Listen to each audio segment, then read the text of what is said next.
रहेंगे एक ऐसी शख्सियत से जो राजस्थान की राजनीति में बाजीगर की भूमिका में है। सन 2018 के विधानसभा चुनाव में 57 सीटों पर चुनाव लड़ा, लगभग 20 सीटों पर जमानत जब्त हो गई। उसके बावजूद कोई भी राजनीतिक पार्टी इन्हें हल्के में नहीं ले रही है। राजस्थान यूनिवर्सिटी की छात्र राजनीति से निकला हुआ ऐसा छात्र नेता जो आगे चलकर अपनी पार्टी बनाएगा और राष्ट्रीय पार्टियों को टक्कर देगा, राजस्थान की राजनीति में ऐसा किसी ने सोचा नहीं होगा। नाम है हनुमान बेनीवाल। अगर बात शुरुआत से की जाए तो राजस्थान यूनिवर्सिटी में देश की अन्य यूनिवर्सिटियों की तरह 12वीं क्लास में मिले प्रतिशत अंकों के आधार पर एडमिशन होता था। गांव में पढ़ने वाले छात्रों के पास शहरों की तरह बेहतर संसाधन नहीं होते थे। ऐसे में गांव के स्कूल से पढ़कर आने वाले छात्र मेरिट में मात खा जाते थे। हनुमान बेनीवाल यूनिवर्सिटी चुनाव के दौरान गांव से आने वाले छात्रों के दाखिले के वक्त 5% अतिरिक्त अंक की मांग कर रहे थे। चुनाव जीतने के बाद उन्होंने इस मुद्दे पर आंदोलन छेड़ दिया। राजस्थान विश्वविद्यालय के छात्र और प्रशासन एक बार फिर से आमने सामने थे। उस समय राजस्थान यूनिवर्सिटी छात्रों और पुलिस के बीच जंग का मैदान बनी हुई थी। छात्रों का यह मुद्दा विधानसभा में बहस की वजह बन गया। उस समय राजस्थान में भैरों सिंह शेखावत के नेतृत्व में बीजेपी की सरकार थी। सत्ता पक्ष के पास 58 विधायकों ने सदन में हनुमान बेनीवाल की गिरफ्तारी की मांग की थी। नतीजतन उन्हें राजस्थान यूनिवर्सिटी में धरना देते हुए गिरफ्तार कर लिया गया। वो कुल 8 दिन जेल में रहे और बाहर छात्र सरकार के खिलाफ मोर्चा बांधकर बैठे हुए थे। आखिरकार छात्रों का प्रचंड आंदोलन देखकर छात्रों की मांगे मान ली गई। 5% बोनस अंक मिलने की वजह से अगले सत्र में गांव से आने वाले 8000 छात्रों का एडमिशन राजस्थान यूनिवर्सिटी में संभव हुआ। इस प्रकार हनुमान बेनीवाल का छात्र जीवन से राजनीति जीवन में परिचय होता है। यह बात उस समय की है जब हनुमान बेनीवाल के पिता रामदेव बेनीवाल 1990 और 1993 का विधानसभा चुनाव हार चुके थे। राजस्थान में वो जिस जनता दल का झंडा ढो रहे थे, 1991 में चंद्रशेखर की सरकार गिरने के बाद कई टुकड़ों में टूट चुकी थी वो पार्टी। इस कठिन समय में उनका साथ दिया भैरों सिंह शेखावत ने। वही भैरों सिंह शेखावत जिनके खिलाफ हनुमान बेनीवाल जयपुर में छात्र आंदोलन का नेतृत्व कर रहे थे। रामदेव बेनीवाल और शेखावत का परिचय जनता पार्टी के समय से था। शेखावत के कहने पर ही रामदेव बीजेपी में आए थे। सन 1998 का विधानसभा चुनाव उनकी सियासत की अग्नि परीक्षा रही। इस चुनाव में हार का मतलब था उनकी सियासी पारी का अंत हो जाना। हनुमान बेनीवाल के पिता रामदेव बेनीवाल बीजेपी के प्रत्याशी के तौर पर इस सीट से नामांकन भर चुके थे। 8 दिसंबर सन 1998 को सूबे के चुनाव हुए और चुनाव में जनसंपर्क अभियान जोर शोर से जारी था। 12 नवंबर को अचानक खबर आई कि दिल का दौरा पड़ने की वजह से रामदेव बेनीवाल का इंतकाल हो गया है।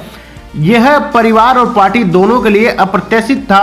पार्टी के आला लीडर बेनीवाल के घर पर पहुंचे। वहां तय हुआ कि रामदेव बेनीवाल की सियासी विरासत को हनुमान बेनीवाल आगे लेकर के जाएंगे। जरूरी क्रियाक्रम से फुर्सत पाकर हनुमान बेनीवाल ने अपने नामांकन के लिए निर्वाचन अधिकारी के पास पहुंचे। वहां जाकर उन्हें पता लगा कि उम्मीदवार के देहांत होने की स्थिति में हर राजनीतिक दल को 7 दिन के भीतर चुनाव आयोग को सूचना भेजनी होती है कि अब उसका नया उम्मीदवार कौन होगा। भारतीय जनता पार्टी की तरफ से यह सूचना भेजने में देरी हो गई थी। ऐसे में उनका नामांकन नहीं हो सका। पिता की मौत के बाद उनका सियासी विरासत का छिनना उनके लिए दूसरा बड़ा धक्का था। ये कठिनाई और संघर्ष के दौर की शुरुआत थी जिसे 1 दशक लंबा चलना पड़ा। हनुमान बेनीवाल मूलतः नागौर के बरन गांव के रहने वाले हैं। सन 1959 से इस गांव की सरपंचाई उन्हीं के परिवार के पास है। बरन गांव में एक परंपरा है कि दुल्हनडी के दिन गांव के सभी लोग ठाकुर जी के मंदिर पर इकट्ठा होते हैं। अगर गांव में किसी का भी झगड़ा चल रहा है तो उसी दिन एक जाजम पर बैठाकर झगड़ा सुलझा लिया जाता था। 10 मार्च 2001 के रोज इसी रिवायत के चलते ठाकुर जी के मंदिर पर लोग इकट्ठा हुए थे। गांव को सांसद कोटे से एक सामुदायिक भवन मिला हुआ था। सामुदायिक भवन बनवाने के लिए जमीन की दरकार थी। गांव में जमीन खाली नहीं होने की वजह से ठाकुर जी के मंदिर पर खाली पड़ी जमीन पर निर्माण कार्य करने की बात तय हुई। सामुदायिक भवन के लिए चिंतनीय जमीन जल्द विवाद का कारण बन गई। विवाद इतना बड़ा हुआ कि बात हाथापाई से होते हुए कत्ल केस की FIR तक पहुंच गई। इस मामले में लिखी गई FIR में गांव के सरपंच प्रहलाद बेनीवाल, उनके भाई हनुमान और नारायण बेनीवाल का नाम भी शामिल था।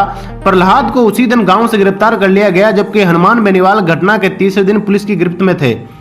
हनुमान बेनीवाल इस मामले में 28 दिन तक लगातार जेल में रहे। पहले पिता की मौत, फिर नामांकन का रद्द हो जाना और उसके बाद ये कत्ल का केस। बेनीवाल परिवार के लगभग सभी मर्द इस केस में जेल के भीतर थे। परेशानी की ऐसी श्रृंखला जो खत्म होने का नाम नहीं ले रही थी। इस कत्ल के फंद में फंसा परिवार किसी तरीके से बाहर निकलता है उससे पहले ही एक ट्रेजेडी और हो जाती है। हनुमान बेनीवाल के बड़े भाई प्रहलाद बेनीवाल ने दिल के दौरे की वजह से जेल में ही दम तोड़ दिया था।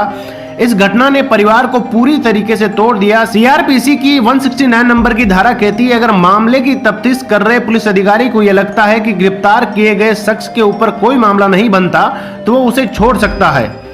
हनुमान बेनीवाल को सीआरपीसी की धारा 169 के आधार पर रिहा कर दिया गया। हनुमान बेनीवाल का दावा था कि वो घटना के समय मौके पर मौजूद नहीं थे और पुलिस ने अपनी तफ्तीश में इस दावे को दुरुस्त पाया गया था।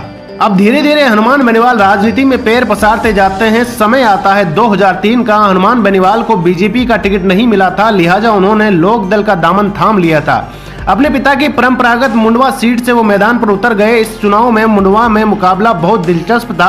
बीजेपी ने इस सीट से उषा पूनिया को मैदान में उतारा था। उषा पूनिया पूर्व विधायक गौरी पूनिया की बहू थी और इसी सीट पर कांग्रेस की टिकट पर लड़ रहे थे हबीबुर रहमान, वही हबीबुर रहमान जिन्होंने 1990 और 93 के चुनाव में हनुमान बेनीवाल के पिता रामदेव बेनीवाल को चित किया था। इस त्रिकोणीय संघर्ष में हनुमान बेनीवाल ये मुकाबला 3303 वोटों से हार जाते हैं। 2003 के बाद चुनाव आता है 2008 का। 2008 के परिसीमन के बाद मुंडवा सीट खत्म कर दी गई थी। खिंवसर नाम से एक नई सीट अस्तित्व में आई थी। हनुमान बेनीवाल को 2008 के विधानसभा चुनाव में खिंवसर से बीजेपी से टिकट मिला था। कांग्रेस ने उनके सामने डॉक्टर सहदेव चौधरी को टिकट दी थी और बीएसपी की टिकट से लड़ रहे दुर्ग सिंह चौहान ने मुकाबले को त्रिकोणीय बना दिया था। इस मुकाबले में सफलता बेनीवाल की झोली में गिरी। इस चुनाव में हनुमान बेनीवाल के खाते में 58,000 के लगभग वोट आए और उनके निकटतम प्रतिद्वंदी दुर्ग सिंह चौहान के 34,000 वोट हासिल हुए।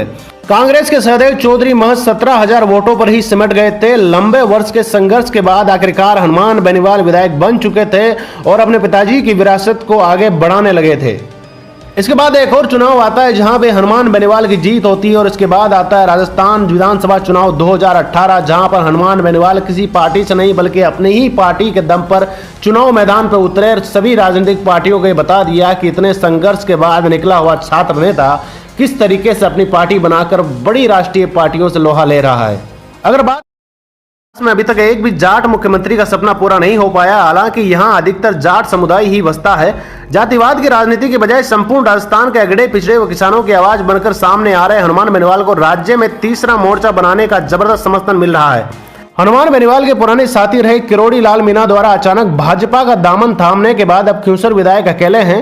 उनके साथ अगर कोई है तो वो है राजस्थान की जनता व युवा वर्ग। 7 दिसंबर 2016 को नागौर की हुई महारैली व 7 जनवरी 2018 को बाड़मेर की विशाल रैली तथा बीकानेर व अन्य स्थानों में लोगों का जनसैलाब देखकर राजस्थान की राजनीति का सियासी मूड